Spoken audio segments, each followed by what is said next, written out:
Does it feel like it's a bit early for this video? Yes. But is that exactly the point of this video? Yes it is. The holiday season is coming up, and while some of us might wait with our preparations until the last possible minute, for a lot of us it means that plans are already being made.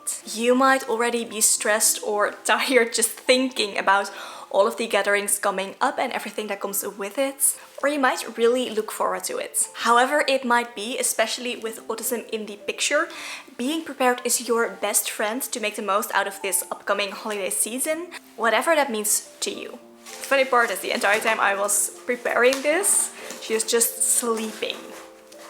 And now that I'm actually sitting down to film this, she thinks it's the perfect time to make noise. So today I have some tips for you to keep the stress down as much as possible and make the most out of this upcoming holiday season, whatever that means to you, and help you actually enjoy your time. Starting with, take a deep breath, it's going to be okay. It really is. Yes, it can be stressful when you have gatherings and parties and you don't really know what to expect. That can really get you down. I know that from experience. But you are prepared, we're going to make sure of that, and you are going to be okay. Write down your plans as soon as they come up so you have a clear overview. Knowing what is coming up will allow you to plan and prepare accordingly. And this is a key point if you want to keep the stress down. And then next up, make sure you have enough downtime. You don't have to go to everything. And you also don't have to be there the entire time. If all people are getting is an over-exhausted and stressed out you, that's not good for anyone. You need time to take care of yourself, especially in this usually pretty busy season. So make sure you get your downtime. Preferably before getting overstimulated and not even being able to enjoy your downtime. I know it's super hard to say no, it sure is for me. But know that you are allowed to say no. I am giving you permission right now if you feel like you need it. You also don't always have to give the reason that you're not going to be able to be there. You just have something else. No one has to know that that something else is a date with your pet or with your special interests. And if you are comfortable enough, share the reason. It can be really helpful to just let people know that you are overstimulated quite easily and you just don't have the power to go to everything. And of course, prioritize for yourself. Decide what you want to do and what is important to you. You also don't have to always be there for the entire duration of the event. You can come in a little bit later, or my personal favorite, leave a little bit earlier. I personally prefer being early and also leaving early because that means I don't have to say hi to everyone that is already there, which is something that actually can be pretty stressful for me personally. When I'm early, I can just kind of pick a spot and then people can come to me as they trickle in if they want to say hi to me, and I don't have to go through the motions of going to everyone when I come in. Much less stressful for me.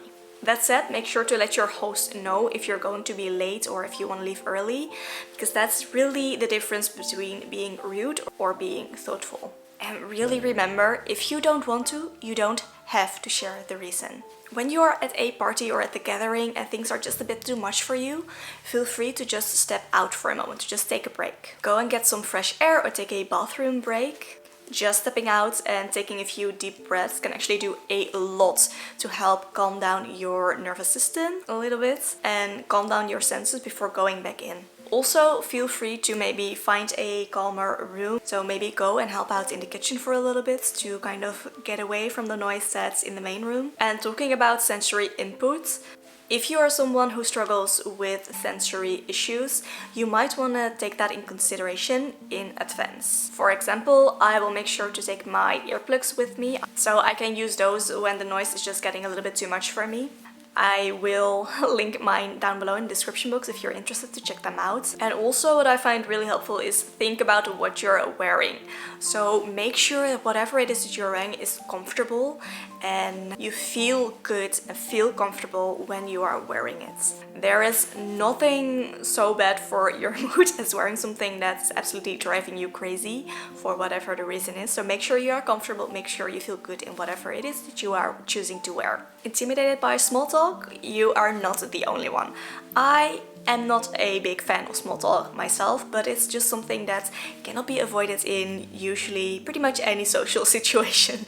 So here are some tips that might help you to kind of get through the small talk and maybe even enjoy it. First of all, keep the topic positive. Keeping the topic positive is going to be more enjoyable for pretty much anyone in the discussion, in the conversation.